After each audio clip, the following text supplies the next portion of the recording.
We are back in our backtrack box here, and what I'm going to do now, we've intercepted Clark's username and credentials, and because of our footprinting and enumeration steps we took earlier, we know that there was an XP box with an FTP server running on it, and now we sniffed that box for a while and we got credentials.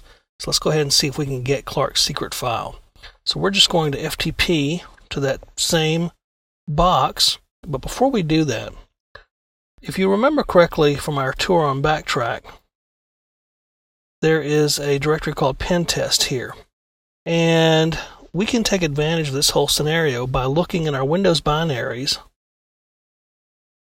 And in there we have tools. Let's go to tools.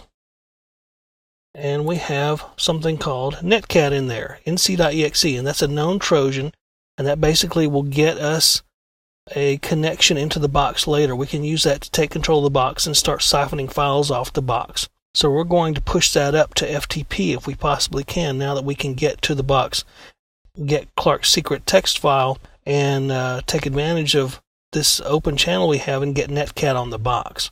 So we're going to do that. So let's go ahead and FTP 192.168.163.129. Okay, and we're being prompted for a username. We're going to go with Clark. Password, which we know is I love Lois, as we saw it in the capture, and we're logged on. So we do a directory, cd Clark, do an ls again, and we're going to grab his secret text file.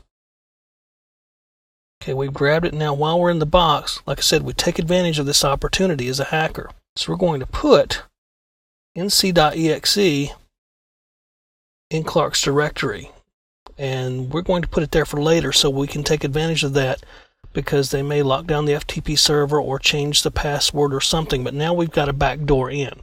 All now we have to do is get netcat configured and get it run on the box, and we have a tunnel into the box now. So let's quit, and of course we have the secret text here in the file, so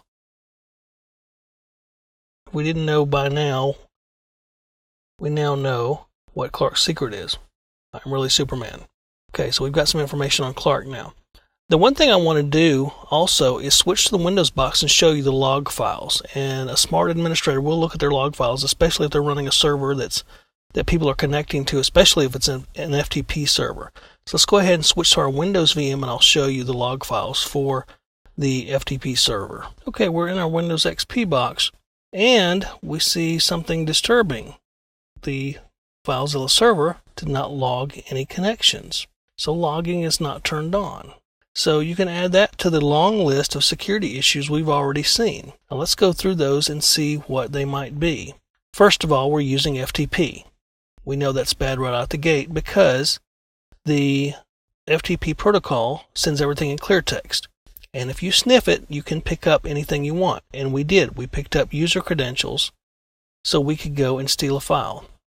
Problem number 2 is Clark did not have a complex password. Now in this case, it was all lowercase letters and it was dictionary names. And we know that's bad. It's dictionary words. Number 3 is that this is sitting on a Windows XP box, so you're using a Windows XP box as a server. Well, that's a bad thing because it's not designed to be a server. Now, even if Clark had used complex passwords, since they were using an FTP protocol that's in clear text, it wouldn't have mattered. Even a complex password could have been intercepted. Add to this list is that the FTP server is not logging. Now, let's see if Windows is actually logging.